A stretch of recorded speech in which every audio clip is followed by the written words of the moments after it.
Operation সিঁদুর নামে পাকিস্তানের সঙ্গে একটি যুদ্ধ হয় ভারতের, প্রায় 4 দিন ধরে চলে। কিন্তু পাকিস্তানের সঙ্গে এই যুদ্ধে 6 জন ভারতীয় সেনা মারা গেছে, এই খবরটি কিন্তু 1 বছর ধরে কোনো রকম ভাবে প্রকাশ হয়নি। আচ্ছা, ভারতীয় সেনা যদি যুদ্ধ করতে মারা যায় তাহলে প্রকাশ করতে অসুবিধা কিসের? 1 বছর ধরে তখন যখন জিজ্ঞাসা করা হয়েছিল, স্বরাষ্ট্র দপ্তরে রাজনাথ সিং বলেছিলেন কোনো ক্ষতি হয়নি এবং কোনো সেনা জওয়ান আঘাত হয়। কিন্তু কেন 6 জন সেনাকে এভাবে গোপন করে রাখা হলো, তাদের মৃতদেহ মৃত্যুর খবর কি রহস্য এটা? আপনারা সকলেই জানেন যে পাহেলগাঁও অর্থাৎ কাশ্মীরের একটি টুরিস্ট স্পট, সেখানে জঙ্গি হানা হয়েছিল 1 বছর আগে। 1 বছর আগে যখন জঙ্গি হানা হয়, এই পাকিস্তানের জঙ্গিরা এসে মেরে গেছে বলে জানা যায় এবং সেখানে রে করে উঠেছিল গোটা ভারতবর্ষ জুড়ে যে কলেমা পড়তে পারো কারা, তারা পড়ো, নাইলে মেরে দেওয়া হবে। এটা একটা অবাস্তব চিত্র। এভাবেই কোনো জঙ্গিরা এভাবে আক্রমণ করে, ভাবলে বোঝা যাবে যে কাদের কিভাবে হয়েছে। এবং শুধু তাই নয়, এই পাহেলগাঁও থেকে পাকিস্তানের বর্ডার প্রায় পরিসংখ্যান বলছে যে 430 থেকে 450 কিলোমিটার যেতে হবে। তাহলে সেখান থেকে চলে এসেছে এবং পাহেলগাঁওয়ে আক্রমণ করে গেছে এবং কলেমা পড়িয়ে মেরেছে। এবং আমাদের রাজ্যের মুখ্যমন্ত্রীও সেটাও আমরা চর্চা করতে দেখেছিলাম, বর্তমানে যিনি মুখ্যমন্ত্রী। গোটা দেশ যেন একটা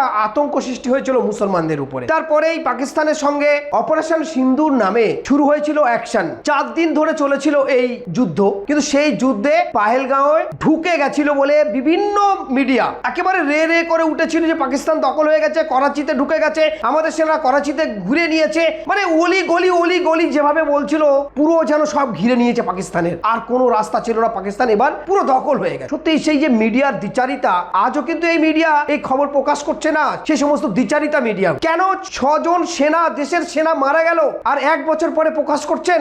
1 বছর আগে কি হয়েছিল? তারা তো শহীদ হয়েছে। আমাদের সেনারা যুদ্ধ করতে গিয়ে শহীদ হতেই পারে, কিছু করার থাকে না। এই শহীদানদের প্রচার করতে এত লেট হলো কেন, সেটা নিয়ে যখন বিরোধীরা প্রশ্ন করলেন 1 বছর পর, রাজনাথ সিং তিনি কিন্তু 1 বছর আগেই পার্লামেন্টে দাঁড়িয়ে তিনি বলেছিলেন যে আমরা সংবিধানে দাঁড়িয়ে কিন্তু মিথ্যা কথা বলা যায় না, তারপরেও কিন্তু বলেছিলেন। কিন্তু 1 বছর পরে তিনি স্বীকার করলেন। 2025 সালে সংগঠিত এই অভিযানে একেবারে বিশেষ করে ভারতের বিভিন্ন সংবাদপত্র এবং সোশ্যাল মিডিয়া এবং একাধিক ইলেকট্রনিক মিডিয়া বলেছিল পাকিস্তান করাচি সহ তারা দখল করেন। কিন্তু আমরা সে সময় খুশি হয়েছিলাম যে পাকিস্তান দখল হয়ে গেছে, আমরা খুব আনন্দিত। কিন্তু আজকে দিনে দাঁড়িয়ে সেই 4 দিনের যুদ্ধের পরে কি ঘটলো, যে 6 জন সেনা মারা গেল। এখানে যেটা উঠে আসছে যে গত বছর এপ্রিলে জম্মু কাশ্মীরের পাহেলগাঁও জঙ্গি হামলায় 26 জনের মৃত্যু হয়েছিল। প্রত্যাঘাতে 7 মে অপারেশন সিন্দুর শুরু করে ভারত সরকার। পাকিস্তান অধিকৃত কাশ্মীরে বিভিন্ন জঙ্গি ঘাঁটি নিশানা করে তারা আক্রমণ চালায়। এই আক্রমণে বেশ কিছু জঙ্গি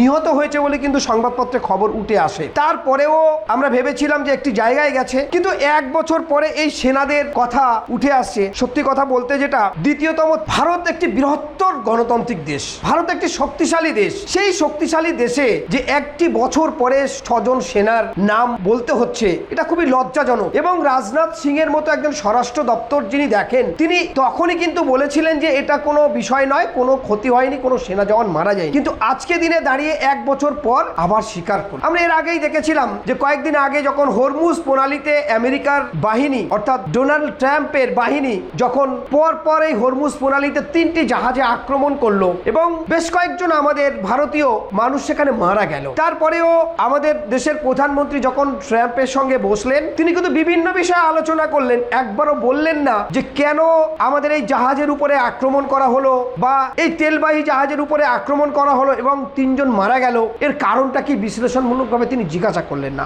আজকে দিনে দাঁড়িয়ে এই দ্বিচারিতা কেন ভারতবর্ষের মানুষের শুনতে হবে? ভারত তো শক্তিশালী দেশ, তাহলে পাকিস্তানের মতো একটি দেশের কাছে লড়াই করতে গিয়ে যদি 6 জন সেনা জওয়ান হারিয়ে যায় 4 দিনের মধ্যে, তাহলে আমাদের ভারতবর্ষের সেনা জানতেই পারবে না? ভারতের এত মিডিয়া এত গর্জন করে, এত চিৎকার করে, এত কিছু বলে, তাহলে সেটা থেকে এত বিরত থাকার কারণটা কি? প্রথমত রাজনাথ সিং ভাষণ দিচ্ছিলেন, তখন তিনি জানালেন 6 জন শহীদ হয়েছেন তিনি জানেন না, প্রতিরক্ষা মন্ত্রী বিষয়টি জানেন না। সত্যি এটা একটি অবাক করার মতো বিষয় বলা যেতে পারে। দ্বিতীয়ত, তিনি সত্যিই জানেন না, কিন্তু শপথ নিয়েও সংসদের ভুল পথে পরিচালিত করা, এটা কোন নীতিতে পড়ে? আজকে দিনে ভারতবর্ষের মানুষের কিন্তু ভাবার সময় এসেছে। কেন বারবার এই দ্বিচারিতার কথা আমাদের শুনতে হবে?